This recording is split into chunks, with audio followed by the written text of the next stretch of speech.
Hello dear student, welcome to our YouTube channel engineer Guruji. आज हम लोग इतिहास की दुनिया क्लास 10 चैप्टर नंबर 2 समाजवाद और साम्यवाद का क्वेश्चन आंसर करने वाले, जिसमें कि वस्तुनिष्ठ प्रश्न के साथ साथ जो भी बिहार वाले एनसीईआरटी वाली बुक जो है उसका सभी क्वेश्चन आंसर हम लोग एक एक करके देखेंगे। तो सबसे पहले हम लोग ये अध्याय 2 है, ठीक है। तो सबसे पहले क्वेश्चन नंबर 1 देखेंगे। इसमें क्या रहा है, क्वेश्चन नंबर 1 में है कि रूस में कृषक दास प्रथा का अंत कब हुआ। तो इसमें रूस में जो कृषक दास प्रथा था जो चल रहा था वो 1861 में अंत हुआ, यानी कि ऑप्शन नंबर ए, रूस में कृषक दास प्रथा का 1861 में हुआ। चलिए दूसरा क्वेश्चन है कि रूस में जार का अर्थ क्या होता है। ये पानी पीने का बर्तन, पानी रखने का मिट्टी का पात्र, रूस का सम्राट या सम्राट या फिर रूस का सम्राट। तो इसका आंसर घ हो जाएगा। इसको रूस का सम्राट बोला जाता है। रूस में जार का मतलब होता है रूस का सम्राट। चलिए अगला हम लोग देखते हैं। अगला है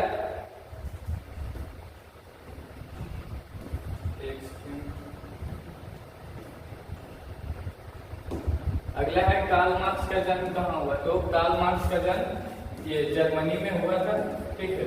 अगला इसका आंसर हो जाएगा साम्यवादी का पहला प्रयोग कहाँ हुआ। तो हम लोग जानते हैं कि साम्यवादी का पहला प्रयोग रूस में हुआ, और रूस अभी भी एक समाजवादी देश है, ठीक है। और चलिए अगला है यूटोपियन समाजवादी कौन नहीं था। तो इसमें ये लुई वाला, सेंट साइमन और रॉबर्ट ओवन, ये सभी यूटोपियन समाजवादी था। और ये ऑप्शन नंबर 2 जो कि कार्ल मार्क्स, ये यूटोपियन समाजवादी नहीं था, ठीक ना। तो ऑप्शन नंबर 2 हो जाएगा। चलिए अगला हम लोग चलते हैं। वार एंड पीस किसकी रचना है।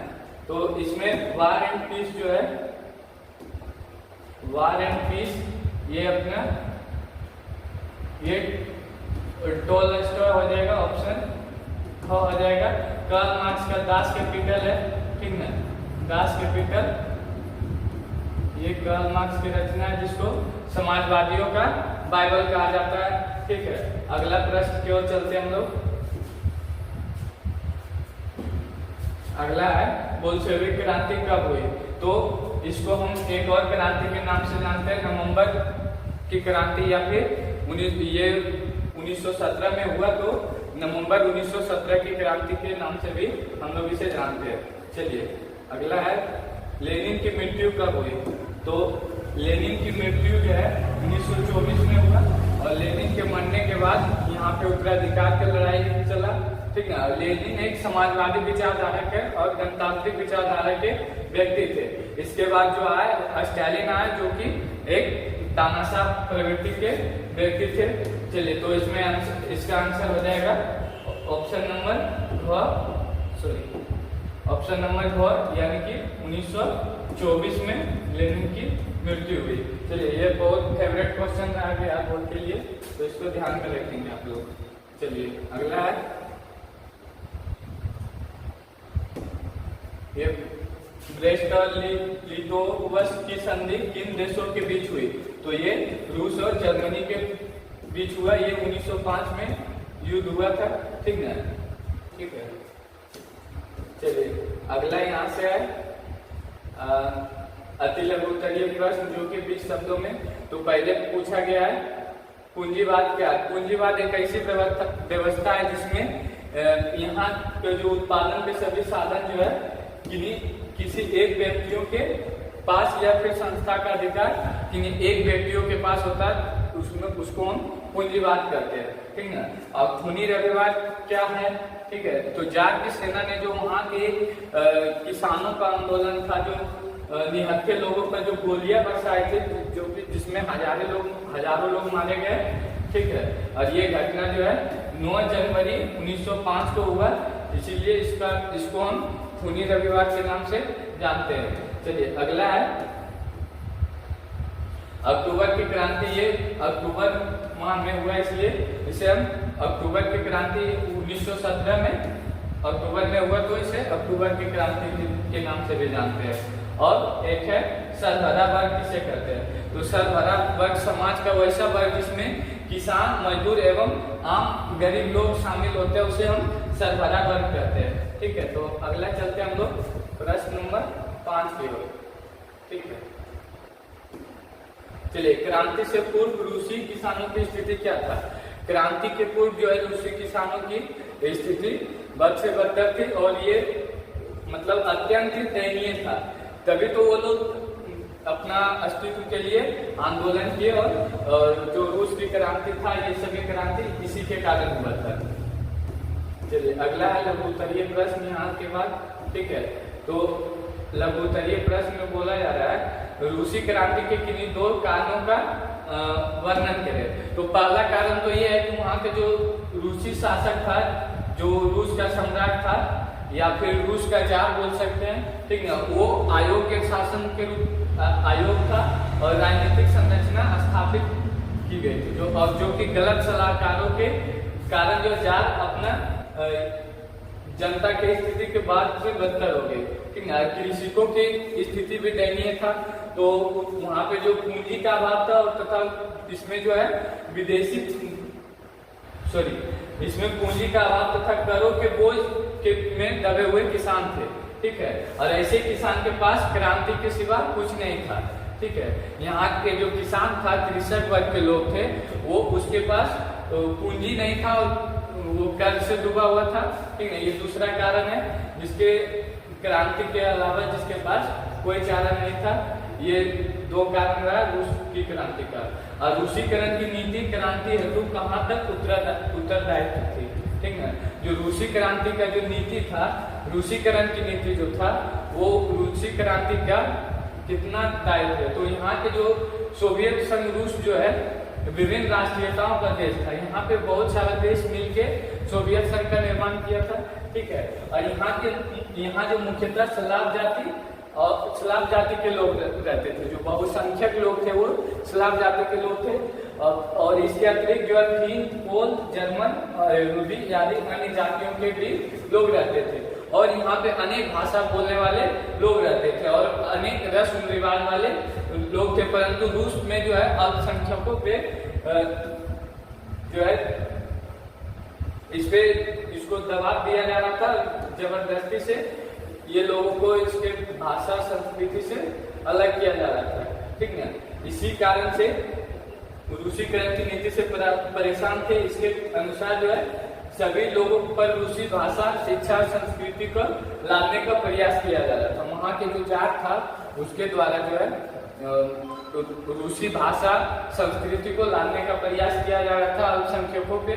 ठीक है, तो इससे अल्पसंख्यकों में हलचल मच गई और 1868 में पोलो विद्रोह हुआ। तो आपसे ये भी पूछा जा सकता है कि पोलो विद्रोह कब हुआ? तो 1868 में। और इसका जो है ये विद्रोह को निर्दयता पूर्वक दमन किया गया। इससे रूसी राजतंत्र के प्रति उनका आक्रोश बढ़ गया।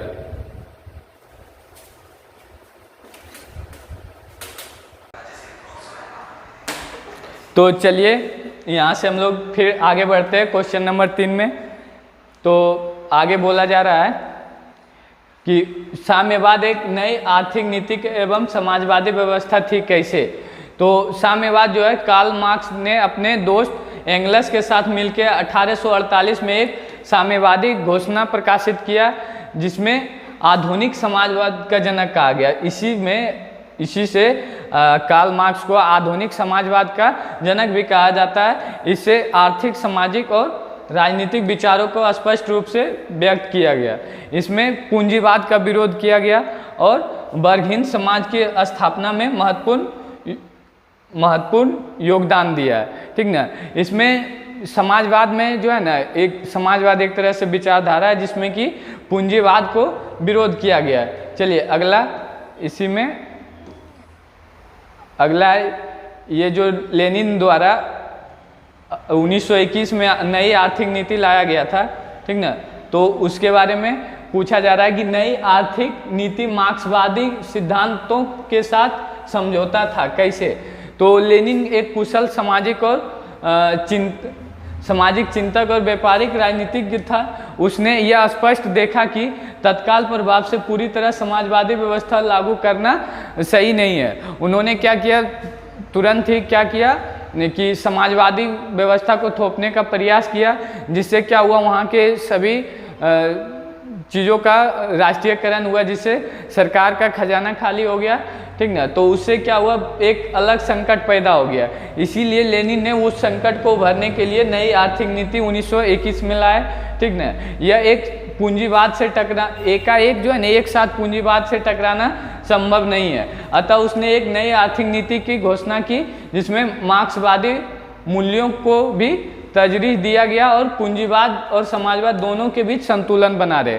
इसमें इस प्रकार से संतुलन बनाने का प्रयास किया गया, जिससे कि जो पूंजीवाद वाले विचारधारा और समाजवाद वाली विचारधारा दोनों के बीच समन्वय बना हुआ रहे, ठीक ना। 5वां प्रश्न है, प्रथम विश्व युद्ध में रूस की पराजय क्रांति हेतु मार्ग प्रशस्त किया, कैसे? तो प्रथम विश्व युद्ध में जो रूस की पराजय हुई और रूसी क्रांति का तत्कालिक कारण भी यही था, क्योंकि युद्ध के मध्य जो है जार ने अपना सेनापति का कमान अपने हाथों में लेने के कारण जो इसकी खुद की पत्नी थी जरीना और इसका जो तथाकथित गुरु था रासपुटिन, ठीक ना, इसी को पादरी भी बोलते हैं, ठीक ना, जैसे इसकी निकृष्टता व्यक्ति को षड्यंत्र करने का मौका मिल गया। जैसे ये युद्ध पे गए तो ये दोनों को षड्यंत्र करने का मौका मिला और जिसके कारण राजतंत्र की प्रतिकाष्ठा जो है और भी गिर गई, ठीक है। और इसके बाद क्या हुआ, चलिए यहाँ से हम लोग दीर्घोत्तरीय प्रश्न देखेंगे जो कि 150 शब्दों में होने वाला है। चलिए, रूस की क्रांति के कारणों की विवेचना करें। तो पहले रूस की क्रांति के कारण निम्नलिखित है। इसमें पहले यहाँ के जो कृषक थे उसकी स्थिति दयनीय थी, उसके पास ना तो पूंजी था और ऋण के करों के बोझ दबे हुए थे, ठीक ना। ऐसे में उनके पास क्रांति के अलावा कुछ नहीं था, ठीक है। और दूसरा कारण था कि जार की निरंकुशता था, वो जार निकोलस द्वितीय, जिसके पास शासनकाल में ये जो रूस की क्रांति है ये किसके शासनकाल में हुआ, तो जार निकोलस द्वितीय के शासनकाल में, जिसके शासनकाल में वह दैवी अधिकारों पर विश्वास रखता था और उसे आम लोगों का कोई चिंता नहीं था, ठीक ना। वो भगवान भरोसे सभी लोग को छोड़ देते थे और उसको आम लोगों की कोई परवाह नहीं था। किसको? जार निकोलस द्वितीय को, ठीक है। और नियुक्ति अफसरशाही व्यवस्था अस्थिर, जड़ और अकुशल थी, ठीक ना। अतः जनता की स्थिति बद से बदतर होती गई। धीरे धीरे क्या हुआ, जनता की स्थिति और खराब होते गया और एक टाइम ऐसा आया कि सभी जनता के मन में आक्रोश आया और वो वहाँ के जो जार थे, जार निकोलस द्वितीय, उसके खिलाफ क्रांति कर दिया, ठीक ना। उसके साथ दुर्व्यवहार किया जाता था, उन्हें कोई राजनीतिक अधिकार प्राप्त नहीं थे, वे अपने मांगों के समर्थन के लिए हड़ताल भी नहीं कर सकते थे, ठीक है। चलिए आगे देखते हैं। अगला है रूसीकरण की नीति। अभी हम जो पिछले क्वेश्चन में समझाए थे कि जार निकोलस द्वितीय के समय में वहाँ के जो रूस में जो रूसीकरण चल रहा था, वहाँ अनेक भाषा बोलने वाले लोग थे, तो वहाँ पे जबरदस्ती रूस की सामाजिक सांस्कृतिक व्यवस्था को लादने का प्रयास किया जा रहा था, जिससे राजतंत्र के प्रति असंतोष बढ़ने लगा, ठीक ना। और ये भी एक कारण बना रूसी क्रांति का। अगला पॉइंट है औद्योगिकरण की समस्या।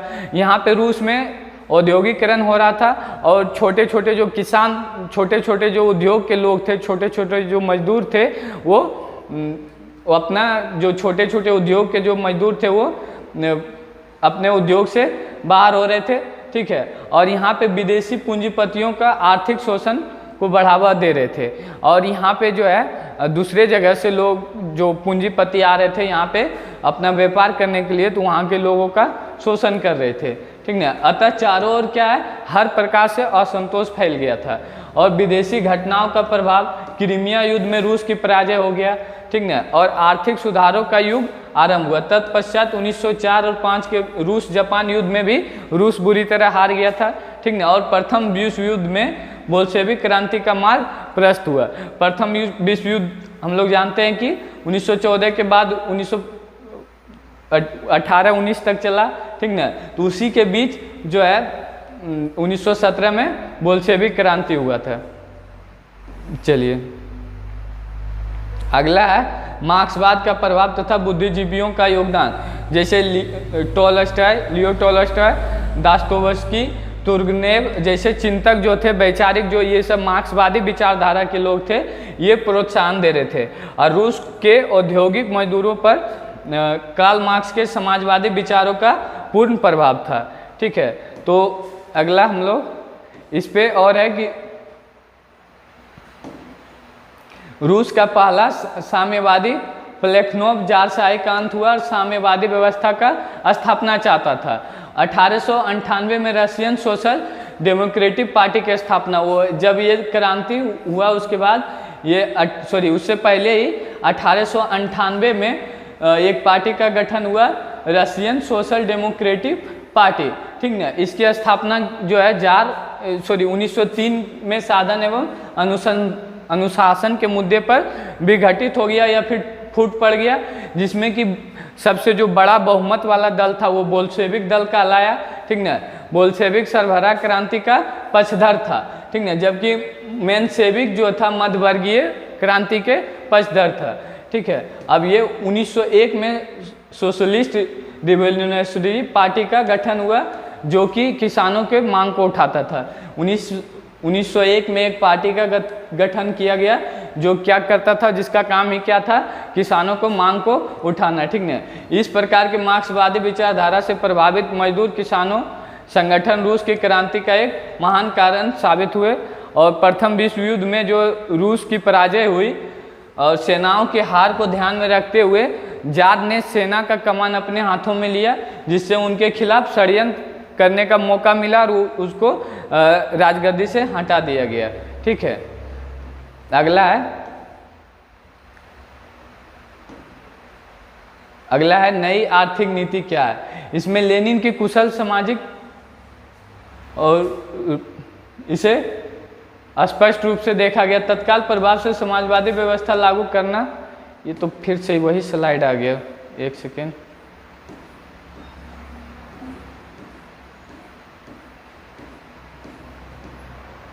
कहाँ तक हो गया था, कौन सा क्वेश्चन, ये स्लाइड रिपीट हो गया लगता है, 1 मिनट देख लेते हैं।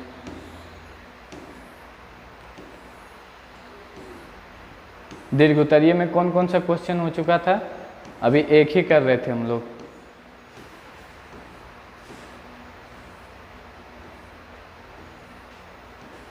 एक हो गया था, क्वेश्चन थोड़ा सा सेम ही है, नई आर्थिक नीति क्या है, ठीक ना। हाँ क्वेश्चन सेम है, मुझे लगा कि क्वेश्चन रिपीट तो नहीं हो गया। चलिए इसमें बोला जा रहा है कि नई आर्थिक नीति क्या है, तो इसमें जो है देखा गया और लागू करना एक साथ जो है पूरी पूंजीवादी से टकराना संभव नहीं था। इसीलिए 1921 में उसने एक नई आर्थिक नीति की घोषणा किया, जिसे हम क्या कहते हैं, नई आर्थिक नीति कहते हैं। इसकी प्रमुख बातें निम्न है। इसमें पहले जो नई आर्थिक नीति था उसमें कुछ बातें रखा गया था। किसानों को जो अनाज के बदले जो टैक्स देना होता था, कर लागू किया गया और बचा हुआ अनाज किसान अपने मनचाहा इस्तेमाल कर सकते थे। और इसके यद्यपि यह सिद्धांत जो कायम रखा गया कि जमीन राज्य की है, फिर भी वहाँ की जमीन जो है किसान के व्यवहार में हो गया, ठीक ना। और 20 से कम कर्मचारियों वाले उद्योग को व्यक्तिगत रूप से चलाने का अधिकार भी दिया गया। और 20 से कम कर्मचारी वाला जो उद्योग था उसको सरकारी नहीं किया गया था, ठीक है। अगला है उद्योगों का विकेंद्रीकरण। मतलब नई आर्थिक नीति में उद्योगों का विकेंद्रीकरण किया गया और क्रियान्वयन के बारे में विभिन्न इकाइयों पर काफ़ी छूट दिया गया, जो बहुत सारे उद्योग को विकेंद्रीकरण कर दिया गया, ठीक ना। और विदेशी पूंजी में सीमित तौर पर आमंत्रित किया गया और बाहर के भी लोगों को वहाँ पे आमंत्रित किया गया था कि आप यहाँ आके व्यापार कर सकते हैं। ये नई आर्थिक नीति 1921 का है, ठीक ना। और व्यक्तिगत संपत्ति और जीवन बीमा राजकीय एजेंसी द्वारा शुरू किया गया।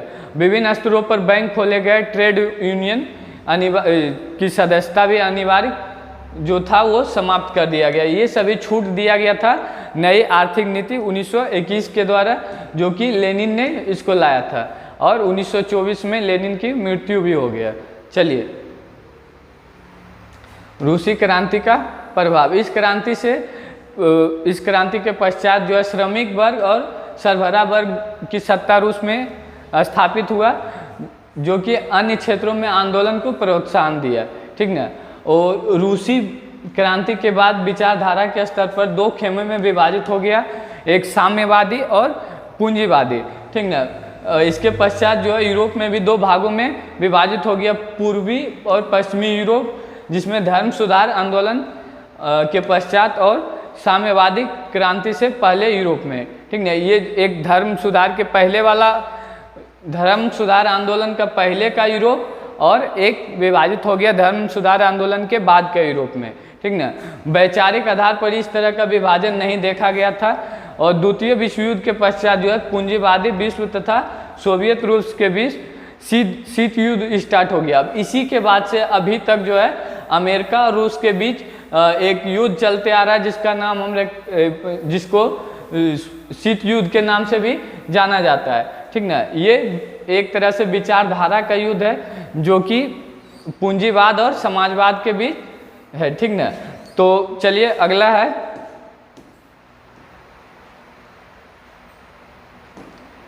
रूसी क्रांति के पश्चात आर्थिक आयोजन के रूप में नवीन आर्थिक मॉडल आया और आगे पूंजीवादी देशों में परिवर्तित हुआ। इस मॉडल को अपना लिया गया और इसमें स्वयं पूंजीवाद के चरित्र पे भी थोड़ा सा परिवर्तन किया गया।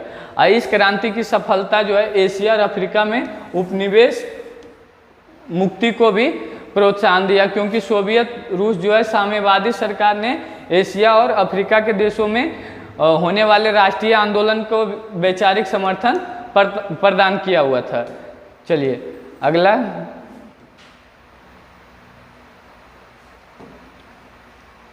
है कार्ल मार्क्स की जीवनी और सिद्धांत का वर्णन कीजिए। कार्ल मार्क्स का जन्म 5 मई 1818 को हुआ और 1863 में इनका मृत्यु हो गया, ठीक ना। और जर्मनी राइन प्रांत के ये ट्रियर नगर के एक यहूदी परिवार में हुआ। और कार्ल मार्क्स के पिता हेनरिक मार्क्स एक प्रसिद्ध वकील हुआ करते थे, जिनके बाद चलकर ईसाई धर्म का ग्रहण कर लिए। पहले तो यहूदी धर्म में हुए थे, लेकिन ये जो आगे चल के ईसाई धर्म को अपना लिया। और मार्क्स ने बोन विश्वविद्यालय में विविध की शिक्षा ग्रहण की, परंतु 1836 में वे बर्लिन चले गए, ठीक ना, जो कि जापान की राजधानी है, ठीक ना। और वहाँ पे जाके मार्क्स के हीगल के विचारों से बहुत प्रभावित हुए थे। कौन? मार्क्स हीगल के विचारों से बहुत प्रभावित थे। और 1843 में उन्होंने बचपन के मित्र जेनी से विवाह किया। इनके बचपन के दोस्त थी जो कि जिनका नाम था जेनी, उसी से इन्होंने विवाह किया। और उन्होंने राजनीतिक एवं सामाजिक इतिहास पर मॉन्टेस्क्यू तथा रूसो के विचारों का भी गहन अध्ययन किया। कार्ल मार्क्स की मुलाकात पेरिस में 1844 ईस्वी में फ्रेडरिक एंगेल्स से हुई, ठीक ना, जिनसे जीवन भर उनकी गहरी मित्रता बनी रहे। और इन्हीं के साथ मिलके एक किताब का भी रचना किए, ठीक ना, जो कि आधुनिक समाजवाद का जनक इसी के बाद इनको बोला जाने लगा, ठीक ना। हाँ, यहाँ पे आगे लिखा हुआ है, एंगेल्स ने 1948 में एक साम्यवादी घोषणा पत्र प्रकाशित किया, जिससे क्या है, आधुनिक समाजवाद का जनक कहा जाता है। उपयुक्त घोषणा पत्र में मार्क्स ने आर्थिक, सामाजिक और राजनीतिक विचारों को स्पष्ट रूप से व्यक्त किया।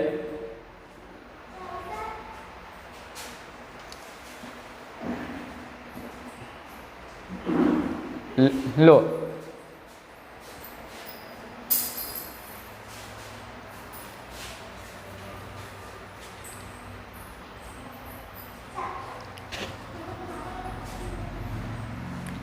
चलिए, तो यहाँ से हम लोग आगे चलते हैं। और स्पष्ट रूप से व्यक्त किया। और मार्क्स विश्व के उन गिने चुने चिंतकों में से हैं जिन्होंने इतिहास की धारा को व्यापक रूप से प्रभावित किया। कार्ल मार्क्स ने 1867 में दास कैपिटल 1883 में इनका मृत्यु हुआ, ठीक ना। 1867 में तो इन्होंने दास कैपिटल का नामक पुस्तक का रचना ही किए थे, जिनको हम समाजवादियों का बाइबल कहते हैं, ठीक ना। और ये मार्क्स ने कुछ सिद्धांत दिए जिसे द्वैतात्मक भौतिकवाद के सिद्धांत कहते हैं। इसमें वर्ग में संघर्ष का सिद्धांत, इतिहास की भौतिकवादी व्याख्या और मूल्य एवं अतिरिक्त मूल्य का सिद्धांत, राज्यहीन और वर्गहीन समाज की स्थापना, ये सभी कार्ल मार्क्स के भौतिक सिद्धांत थे, ठीक ना। 5वां क्वेश्चन और ये लास्ट क्वेश्चन है, ठीक ना। बोला जा रहा है इसमें यूटोपियन समाजवादी विचारों का वर्णन करें। यूटोपियन एक स्वप्नदर्शी समाजवादियों जो कि निम्न है, जैसे सेंट साइमन वे प्रथम यूटोपियन समाजवादी एवं फ्रांसीसी विचार के थे, जिन्होंने निर्धन वर्ग के भौतिक और नैतिक उत्थानों के बारे में बात कही। और उसने घोषित किया कि प्रत्येक अपनी क्षमता के अनुसार और प्रत्येक को उसके कार्य के अनुसार मिलना चाहिए, जो कि यही बात जो है आगे चल के समाजवाद का नारा बन गया, ठीक ना। और मूल नारा बन गया। यही बात जो है आगे चल के क्या था कि प्रत्येक को उसके काम के अनुसार और प्रत्येक को उसकी क्षमता के अनुसार जो है मिलना चाहिए, ठीक ना। चार्ल्स फोरियर वह आधुनिक औद्योगिकवाद और का विरोधी था तथा उनका मानना था कि श्रमिकों को छोटे छोटे नगर अथवा कस्बों में काम करना चाहिए, ठीक है। अब लुई बल्ला जो है लुई बल्ला फ्रांसीसी यूटोपियन चिंतक में एकमात्र व्यक्ति थे जिन्होंने राजनीति में भी हिस्सा लिया। उनका मानना था कि आर्थिक सुधारों को प्रभावकारी बनाने के लिए पहले राजनीतिक सुधार करना बहुत जरूरी है, ये लुई बल्ला का मानना था। चलिए, थोड़ा सा बचा हुआ है इसमें, ठीक है। अगला है ब्रिटिश उद्योगपति जो है रॉबर्ट ओवन ने, इन्होंने अपने फैक्ट्री में काम कर रहे मजदूरों को, रॉबर्ट ओवन ने ज़्यादा उसको मजदूरी दे के काम करवाना पसंद किए, ना कि उसको दबाव में काम करवाने के। इन्होंने भी यूटोपियन चिंतक जिसने बताया कि संतुष्ट श्रमिक ही वास्तविक श्रमिक है। मतलब अगर मजदूर अगर संतुष्ट है तो वही आपका सबसे बड़ा श्रमिक है, यानी कि वास्तविक श्रमिक है। तो इसमें हम लोग ऑब्जेक्टिव का आंसर भी लिखे हैं। अगर ये पीडीएफ आपको चाहिए, आपको क्वेश्चन आंसर करना है, तो वीडियो के नीचे डिस्क्रिप्शन में आपको वीडियो के डिस्क्रिप्शन में व्हाट्सएप का लिंक मिल जाएगा, वहाँ से जाके आप इसका पीडीएफ डाउनलोड करके आप अपने अच्छे से नोट्स बना सकते हैं। चलिए, जय हिंद।